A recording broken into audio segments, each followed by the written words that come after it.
In this video, we're going to go over and discuss some of the key differences between trading on your personal account and trading a funded or prop firm account. We're also going to look over the pros and cons of both, and I'm going to provide you guys with some feedback and advice based on my experiences, as I have traded both in the past before. Before we begin, let's identify different types of financial instruments that you're going to be dealing with on a personal account versus a funded account. Now, if you're a stock or options trader, you're most likely going to be using a personal account, as stocks and options are most widely used via personal accounts such as TD Ameritrade.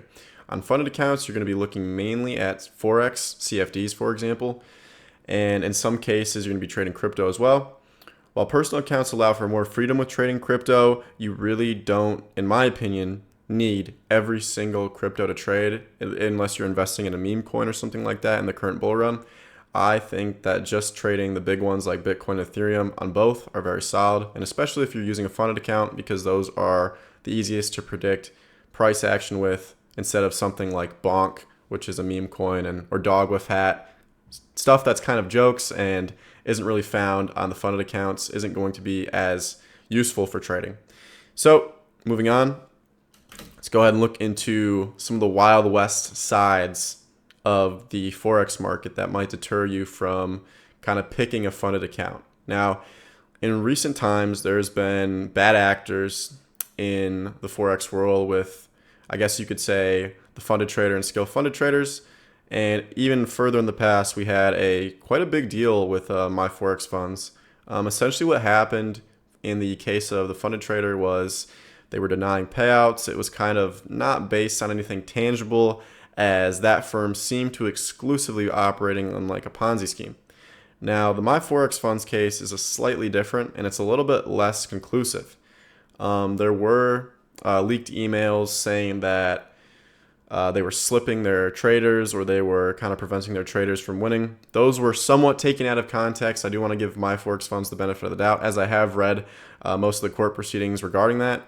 And the slipping to hell quote that is very common now and very popular in the Forex community is actually taken out of context, as that was said in relation to a trader who was using arbitrage. I don't know if it was quite arbitrage, but it exploited MetaTrader 4's system, and he had an EA that was doing that. So they were attempting to slip that guy and essentially to get him off the platform as he was breaking their rules. So with the CFTC prosecution, what they're trying to do is essentially regulate and shut down prop trading in the United States. The problem with this, the legality of this, is that My Forex Fund and other prop firms, and I'm using air quotes here, is they're not actually prop firms, because you're trading with synthetic assets. You're not trading real money. You're not ever going to be trading a real asset. You're not ever going to be engaging in real prop trading. It's just simulated performance, and if you get a payout, it's based on your simulated performance. So the court decision on that, whether that's real prop trading or simulated trading, is still up in the air, and the legality of that will probably be decided within this year or hopefully the next. It has been dragging on a little bit, as it was the initial kind of prosecution and shutdown happened in September of 2023. Moving on, let's look at some of the pros and cons of personal accounts. So obviously the largest, I would say this holds probably 50 to 60% of the weight, maybe even more for personal accounts, is the freedom you're going to have. You don't have any rules essentially when it comes to what you can trade or how you trade. With some firms, there is a little bit of rules. So when you have your own personal account, you're really able to do whatever you want.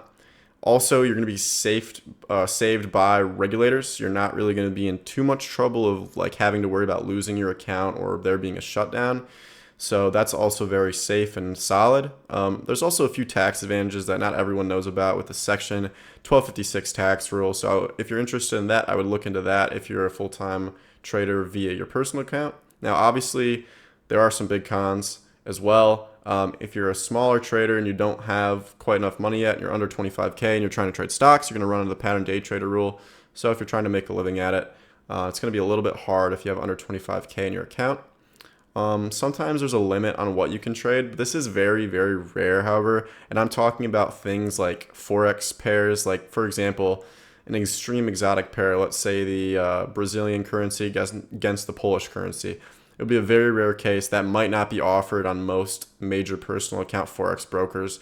I know TD Ameritrade does have a small Forex section, but mainly when you're trading Forex on your own personal account, you're going to be sticking with stuff like a Wanda or IG. The tax deductions aren't also as good, in my opinion, as for losses, as we'll get into the next section here. So,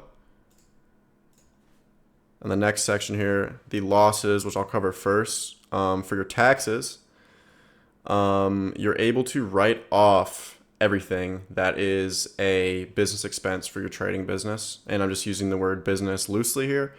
But as you are a self-employed individual, if you are a if you are a prop funded trader, all the challenge fees that you fail, for example, are all write off. You can write all those off. So let's say you lose $10,000 in 1 year of challenge fees, which is rare for probably most traders, but it does happen. You're able to write all of that off in that year, and that can save you quite a bit in your tax bill if you do end up making more than $10,000.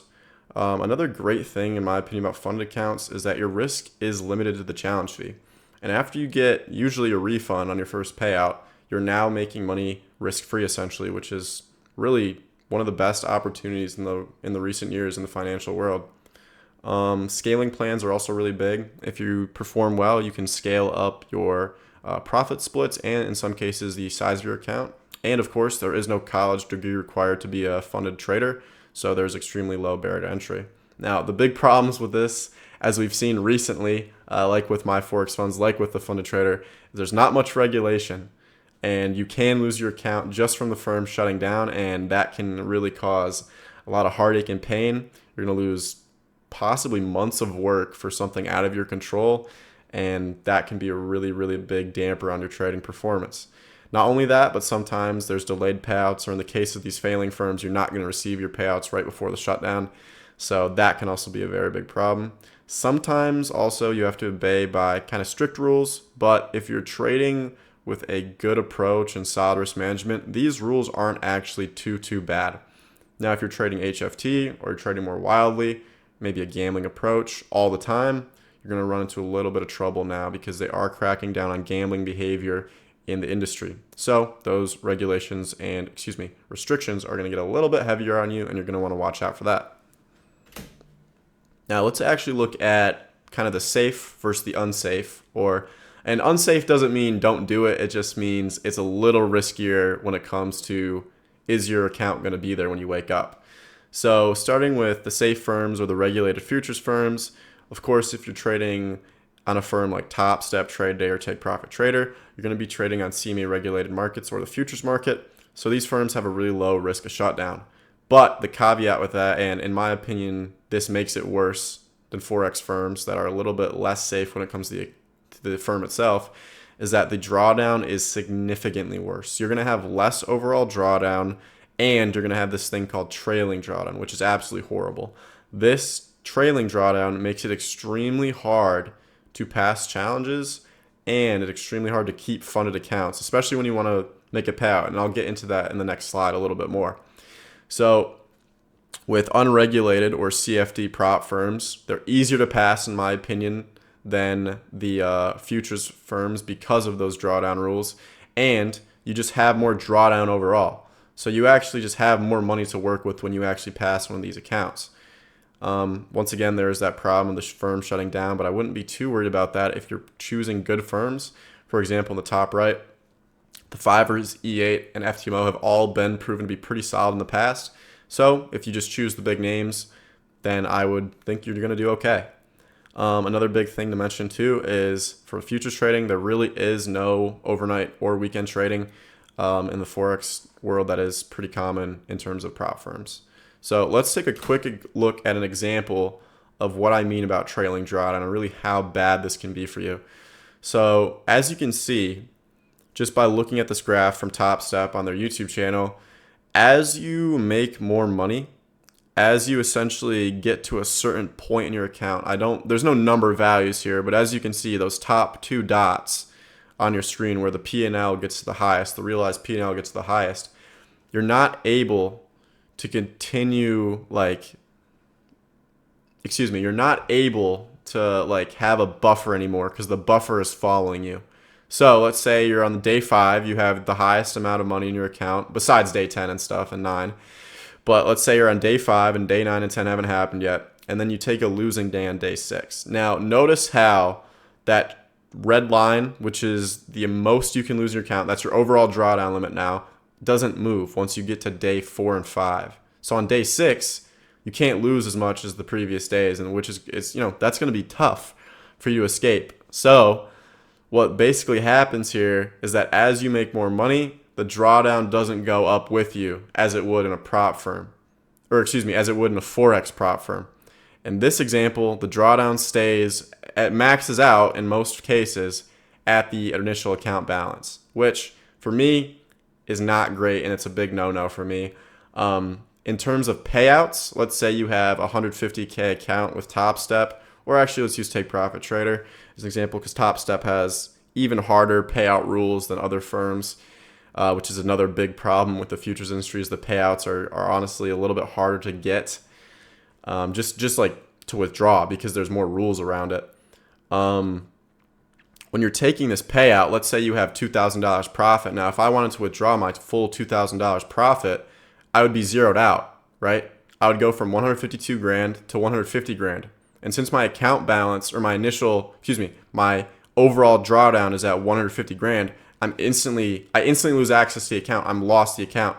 So the only way to keep your account when you've reached that level, for example, when you want to take out some money, is leave money in the account that you've earned. So you're leaving profits in the account. You're not just getting a free reset, and the buffer never resets.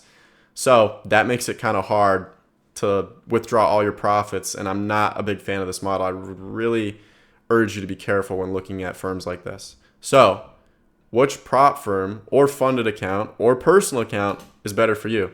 So I'm going to go through a few scenarios here and give you guys advice based on what I've experienced and kind of what I think is the best call going forward if you want to do trading either full-time or as a side income that makes a decent chunk of money and that's able to impact your life in a beneficial way.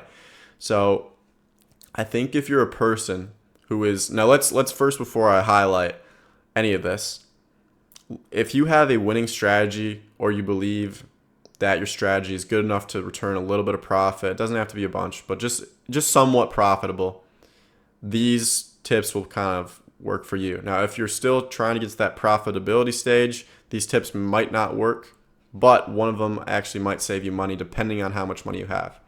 So if you're not a profitable trader yet and you want to learn how to trade and you have a lot of money, let's say you're a little bit older, maybe you've been working at your job, your 9 to 5 for quite a while, and you have a decent amount saved up, I would recommend not trading your own personal account because you're probably going to lose more than what you would with a prop firm.